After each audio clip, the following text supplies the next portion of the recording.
आप सभी लोगों को नमस्कार। हम आप लोगों को वेक्टर अलजेब्रा पढ़ा रहे हैं, यानी सदिश बीजगणित पढ़ा रहे हैं, जिसमें से आप लोग को नेक्स्ट वीडियो में 3-4 क्वेश्चन हमने आपको बताए थे। आज इस वीडियो में हम और भी क्वेश्चन आपको बताते हैं।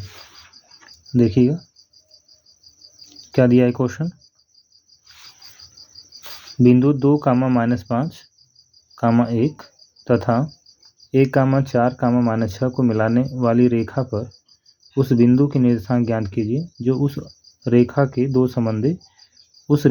संबंधी 3 के अनुपात में अंतः विभाजित करता है। एक बार फिर से देखते हैं। बिंदु 2, -5, 1 तथा 1, 4, -6 को मिलाने वाली रेखा पर उस बिंदु के निर्देशांक ज्ञात कीजिए जो उस रेखा को दो संबंधी 3 के अनुपात में अंतः विभाजित करता है।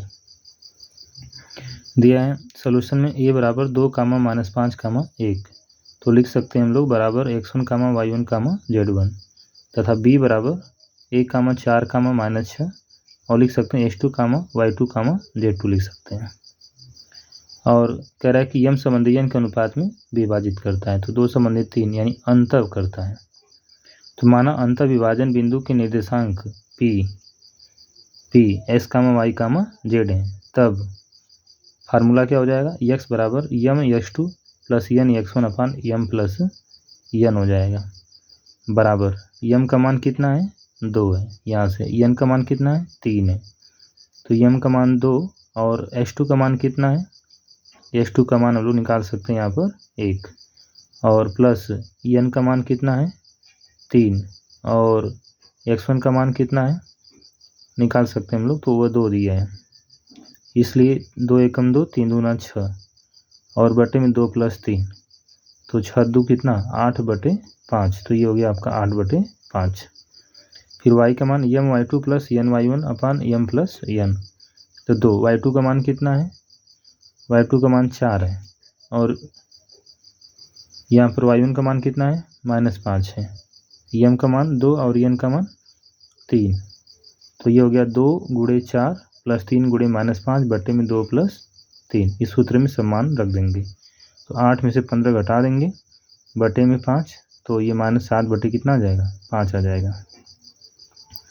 दूसरा कंडीशन, तथा z बराबर यम z2 प्लस n z1 अपान यम प्लस n, z2 का मान कितना -6, z1 का मान 1, तो रख दीजिए मान 2 × -6 प्लस 3 × 1 बटे में 2 प्लस 3, तो 6 दूना 12 यानी -12 प्लस 3 बटे में 5, तो बराबर -9 बटे कितना हो जाएगा 5 हो जाएगा। ठीक, अगला क्वेश्चन देखिएगा।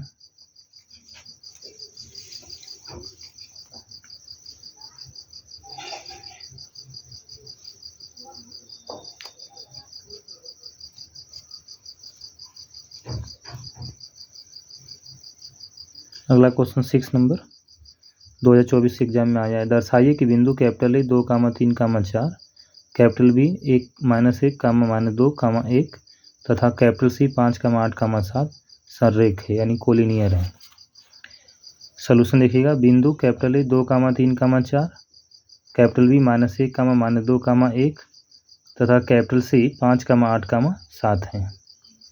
ठीक है, तो वेक्टर AB बराबर हम लोग मान निकालेंगे मॉड ऑफ, या ऐसे भी निकाल सकते हैं, पहले वेक्टर AB का मान तो निकाल सकते हैं हम लोग x2 - x1, y2 - y1 और z2 - z1, तो यह x1 और ये क्या है x2 है और ये क्या है x3 है। ठीक है ना, y1 y2 और y3, z1 z2 और z3 है। तो निकालेंगे वेक्टर AB के लिए x2 - x1, तो -1 में से 2 को घटाएंगे, फिर -2 में से 3 को घटाएंगे, फिर 1 में से 4 को घटाएंगे, तो 1 - 4, तो -1 और -2 -3, -2 और -3 -5, 1 - 4 यानी -3।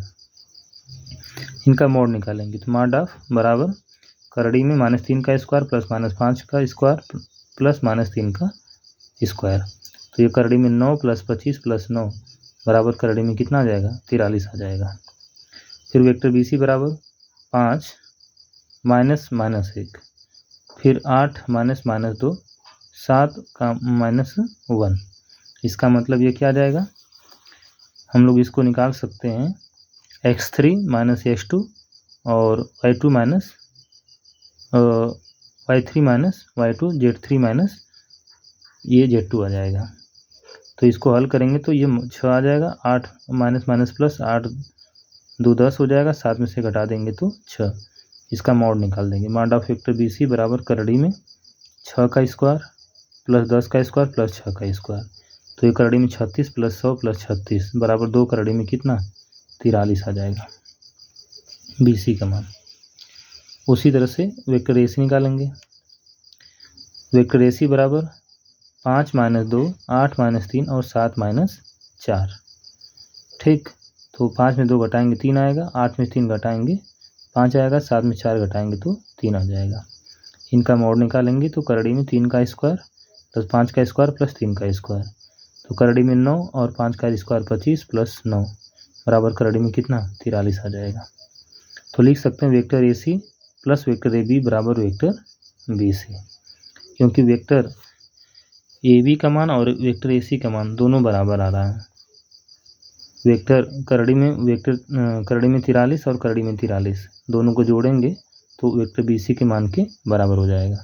तो लिख सकते हैं अतः बिंदु vector A comma vector B तथा वेक्टर सी कैसे हैं, सररेख हैं, यानी कोलिनियर है। और एक सवाल हम आप लोगों को यहाँ पर दे रहे हैं इसी टाइप पर लगाने के लिए 2 ठो दिया। यहाँ पर दर्शाइए कि बिंदु capital A 2 comma 3 comma minus 4 और कैपिटल बी 1 कामा माइनस 2 और 3 और सी 3 कामा 8 कामा माइनस 1 सररेख है। उसी तरह से निकालेंगे। सबसे पहले हम लोग लिख लेंगे कि दिया है बिंदु कितना ए, बिंदु बी और बिंदु कितना सी। सबका बिंदु लिख लेंगे। फिर इसके बाद उनमें वेक्टर ए बी निकालेंगे, फिर वेक्टर बी सी निकालेंगे, वेक्टर ए सी निकालेंगे। ठीक है, तो वेक्टर ए बी में जैसे हम लोग क्या निकालते थे x2 minus x1 y2 minus y1 और z2 minus z1। B C में क्या निकालते थे,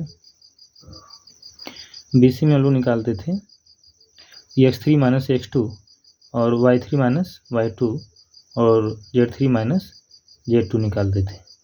फिर वेक्टर ए सी में निकालेंगे क्या, हम लिख सकते हैं उसको x1 माइनस x2 और फिर लिख सकते हैं कामा y1 माइनस y2 और z1 माइनस z2 लिख सकते हैं। जब ये सब निकल जाएगा सबका मोड निकालेंगे, फिर इसके बाद उसको चेक कर लेंगे। एक सवाल और यहाँ पर दिए हैं, 2 सदिश वेक्टर ए बराबर 2i cap plus 3j cap plus 2k cap और वेक्टर बी बराबर 3i cap minus 2j cap minus k cap हो तो mod of vector A plus mod of vector B का मान बताइए। तो आप सबसे पहले क्या निकालेंगे, mod of vector A 2i cap plus 3j cap plus 2k cap. अगर मॉड निकालेंगे तो करड़ी में 2 दूना 4 3 तरीके 9 और फिर 2 का वर्ग यानी 4, तो कितना आ जाएगा 9 4 13 और 13 4 17 आ जाएगा। फिर उसी तरह से इसका निकालेंगे वेक्टर बी का, तो 3 का वर्ग 9 और माइनस 2 का वर्ग 4, तो 9 4 13 माइनस 1 का वर्ग 1, तो 13 कितना 14, करड़ी में 14। तो यहाँ पे रख देंगे करड़ी में कितना मॉड ऑफ वेक्टर ए का मान ये जितना आया है प्लस वेक्टर बी जितना आया है यहाँ पे रख के इसको जोड़ देंगे तो ये इसका आंसर हो जाएगा। ये दोनों सवाल आप लोगों को लगाना है। ठीक,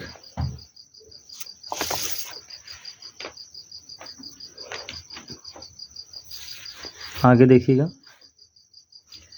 2 सदिशों का गुणन कैसे करते हैं, जिसको बोलते हैं हम लोग स्केलर प्रोडक्ट।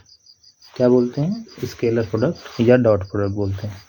यहाँ पर हम लिखे भी हैं, क्या लिखे हैं, 2 सदिशों का गुणन स्केलर प्रोडक्ट या डॉट प्रोडक्ट ऑफ 2 वेक्टर्स।